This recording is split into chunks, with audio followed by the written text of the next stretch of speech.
पहुंचाएं सच्ची व सटीक खबर आप तक। नमस्कार, आप देख रहे हैं गजब हरियाणा न्यूज। कुरुक्षेत्र पुलिस ने अवैध हथियार रखने वाले 5 आरोपियों को गिरफ्तार किया है। पुलिस अधीक्षक नीतीश अग्रवाल के निर्देश पर काम करते हुए CIA 2 की टीम ने कैथल जिले के गांव मटोर निवासी अभिषेक उर्फ गोलू, गुरदीप सिंह, दीपक, विक्रम सिंह और मोहित को पकड़ा है। पुलिस ने इनके पास से 4 देसी कट्टे, 4 जिंदा कारतूस और 1 कार बरामद की है। अतिरिक्त पुलिस अधीक्षक प्रतीक गहलोत ने बताया कि पुलिस को सूचना मिली थी कि वे आरोपी देवीलाल पार्क के पास किसी बड़ी वारदात को अंजाम देने की फिराक में हैं।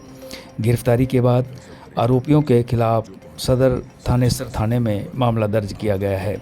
उन्होंने अदालत में पेश कर 2 दिन के पुलिस रिमांड पर लिया गया है ताकि उनके आपराधिक रिकॉर्ड और अन्य गतिविधियों की जांच की जा सके।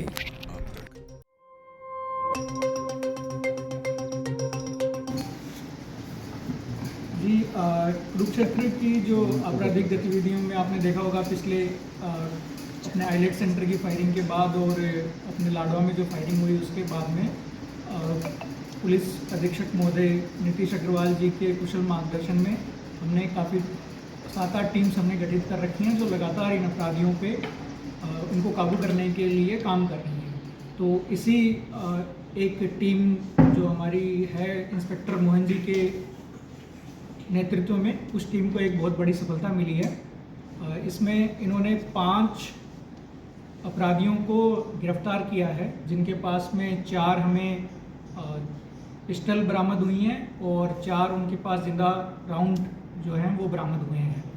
ये अपराधी अपने जो विदेश में बैठे हुए एक गिरोह सरगना हैं, उनकी कॉल की वेट कर रहे थे और उनके इशारे पे ये कोई एक दूसरी घटना को अंजाम देने वाले थे। लेकिन हमारी टीम की सक्रियता और हमारी टीम के अच्छे काम की वजह से ये उससे पहले ही पकड़े गए और अभी इनसे पुलिस रिमांड इनका लिया गया है और इनसे पूछताछ जारी है कि आगे इनको क्या और घटना को इनको अंजाम देना था और किस तरीके से ये काम करते हैं और किन से ये जुड़े हुए हैं इनके तार। इस पर हमारी अभी इन्वेस्टिगेशन चल रही है। कौन सा गिरोह था सर जिसे अटैचमेंट? एक विदेश में बैठे हुए हैं, बहुत सारे हैं वैसे, लेकिन जिन्होंने हमारे आईलेट सेंटर पे जिनकी अपनी गोली चली थी उसमें उनका रोल आया है। तो हम अभी नाम उनका हम नहीं करना चाह रहे, बट एक बार अगर हमें पता चल गया कि भाई उनसे लिंक है तो फिर हम उनकी तरफ भी जाएंगे। यानी जो आईलेट सेंटर पे जो गोलीबारी हुई थी, जिनका एनकाउंटर हुआ, उनके सहयोगी रहे हैं सर? उनके सहयोगी तो हम डायरेक्टली अभी तक हम ये लिंक नहीं इस्टेब्लिश कर पाए हैं, लेकिन हाँ, ये जिन लोगों ने गोलीबारी करी थी उनका और इनका लिंक किसी एक ही बदमाश से है जो कि विदेश में बैठा है। इससे पहले भी घटना को अंजाम दे चुके हैं ऐसे किसी को? हाँ, ये छोटे मोटे जो घटनाएं होती हैं, जैसे चोरी की घटनाएं होंगी, पहले एक आधे पे एक आर्म्स एक्ट का भी पर्चा है, तो उस तरह की ये घटनाओं में शामिल रहे हैं। सर कहाँ के रहने वाले हैं? ये आसपास के ही रहने वाले हैं, कुछ कैथल जिले के हैं, कुछ अपने कुरुक्षेत्र जिले के हैं, तो ये आसपास के ही। जो असला है कहाँ से लेकर आते थे, कैसे? हाँ, ये हमारी इन्वेस्टिगेशन अभी चल रही है। मोस्टली जो इनको असला प्रोवाइड करने वाले लोग हैं वो भी पहले के जो आपराधिक गतिविधियों में जो लिप्त लोग हैं वही हैं, और ये मोस्टली कंट्री मेड पिस्टल जिसे हम बोलते हैं देसी भाषा में, जिसे कट्टा बोलते हैं, वो इनके पास से बरामद हुआ। सर पहले भी इन्होंने कोई वारदात? जी, जैसा कि मैंने बताया कि छोटी मोटी वारदातों में पहले रहे हैं। ज़्यादातर की इनकी क्रिमिनल हिस्ट्री ऐसे होती है कि किसी चोरी की वारदात में जेल में गए हों, किसी आर्म्स एक्ट में या लड़ाई झगड़े की वारदात में जेल में गए हों, और बाद में ये वहाँ जेल में फिर उनकी बड़े अपराधियों से इनकी मुलाकात होती है और फिर इनके लिंक्स बनते हैं। उम्र कितनी होगी सर इन लोगों की, आप बाले जाना पड़ेगा? इन सब की उम्र 20-22 साल के आसपास है, और मतलब ये बहुत ज़्यादा पढ़े लिखे भी नहीं है। कोई 8वीं पास है, कोई 10वीं पास है, इनमें से एक है जिसने ग्रेजुएशन कर रखी है। ज़्यादातर युवा ही पकड़े जा रहे हैं क्योंकि आप तक देखा है 20-22 साल की एज है, तो इनको भ्रमित करने में ज़्यादा कामयाब हो जाते हैं वो लोग। जी, अभी जैसे कि हम देखने को हमें मिल ही रहा है कि हमारे समाज में ये हो रहा है कि जो युवा हैं वो इन चीज़ों से थोड़ा जल्दी आकर्षित हो जाते हैं कि उनका हाथ में एक कट्टा मिल रहा है, या उनको रील्स वगैरह भी आप देखते हैं कि सोशल मीडिया पे डालते रहते हैं। तो इसलिए मैं आपके माध्यम से ये कहना भी चाहूँगा कि जो गांव के मौजूद व्यक्ति हैं, जो सरपंच वगैरह हैं, या फिर जो पढ़े लिखे रिटायर्ड लोग हैं वो एटलीस्ट अपने गांव में इस तरह की बातों पे चर्चा करें और लोगों को ये समझाएं, बच्चों को ये समझाएं कि इस रास्ते पे जाना ठीक नहीं है। सर ये कहाँ से पकड़े गए और इनकी पहचान क्या है? ये देवीलाल पार्क के पास में एक हमें सूचना प्राप्त हुई थी कि वहाँ एक गाड़ी में ये थे। तो ये जब हमारी टीम ने वहाँ पे दबिश करी तो ये गाड़ी में बैठे हुए पाए गए और इनके पास जो हथियार थे वो भी इनकी गाड़ी की डिक्की से ही बरामद हुए। कितने लोग हैं सर? ये 5 लोग हैं, जिनमें एक का नाम है अभिषेक, एक गुरदीप, दीपक, विक्रम और मोहित। ये 5 लोग हैं। गाड़ी के आदमी इनकी चोरी की चोरी की तो अभी तक कोई इसमें बात सामने नहीं आई है, बट हाँ हम गाड़ी के असली मालिक की कौन है और वो गाड़ी इनके पास तक कैसे पहुंची है इसमें हम अभी बड़ी वारदात पर जान देना।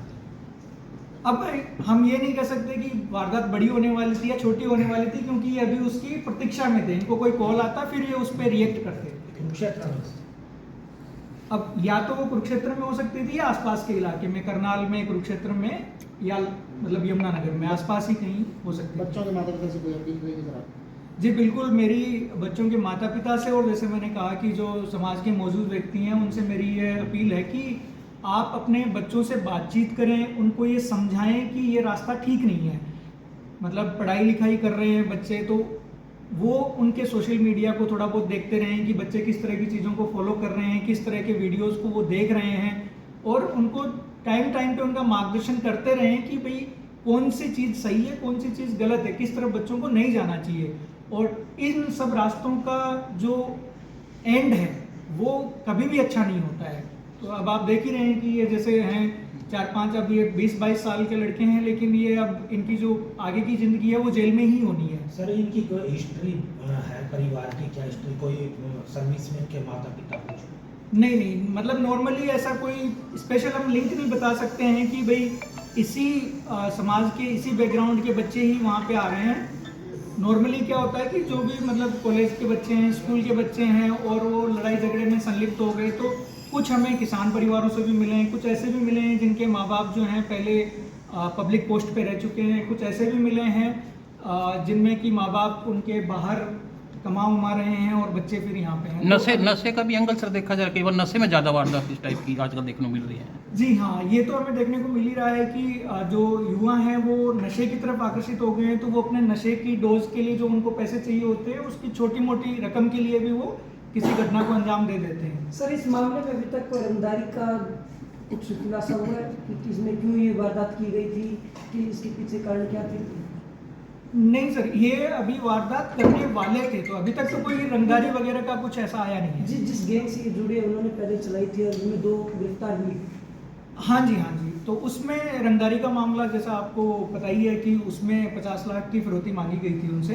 तो ये गैंग उसी तरीके से काम करता है कि ये पहले विदेश का जो इनका सरगना है वो इनसे गोली वगैरह चलवाता है और फिर उससे ये पैसों की मांग करता है। बरामद क्या क्या हुआ सर? इनसे 4 पिस्टल बरामद हुए हैं और 4 इनके पास जिंदा राउंड है। सर पीछे भी चर्चा चल रही थी कि जो विदेश में सरगना बैठे हैं इनको इंटरपोल के माध्यम से लाया जाएगा, लेकिन कुरुक्षेत्र पुलिस अब तक कितने लोगों को रेड कॉर्नर नोटिस जारी कर चुकी है और कितनों को जेल की तैयारी? जी, इस मामले में हमारी क्योंकि इंटरनेशनल मामला होने पर ऑब्वियसली वो इंटरपोल के माध्यम से ही हम जाते हैं, तो हम पहले जो यहाँ के अपने जितने भी अपराधी हैं उनका लिंक हम इस्टेब्लिश करने की कोशिश कर रहे हैं। जो बाहर के व्हाट्सएप के नंबर से कॉल आ रहे हैं, जो अपने टेलीग्राम के माध्यम से कॉल आ रहे हैं, तो हम उनकी IP एड्रेस वगैरह को ट्रेस करके हम उन तक पहुंचने की कोशिश कर रहे हैं। एक बार हम उनके आकाओं तक पहुंच जाएंगे तो हम जल्दी फिर उनको रिपोर्ट भी करवाएंगे। सर वैसे इनका पर्सनली किस गैंग से कोई नाम जुड़ा हो? जी अभी तक हम गैंग का खुलासा हम नहीं करना चाह रहे हैं, ताकि हम ये चाह रहे हैं कि एक बार इनसे हम पूछताछ करें और फिर हम उनके लिंक उनके विदेश तक पहुंच पाएंगे। ओके सर, शुक्रिया सर।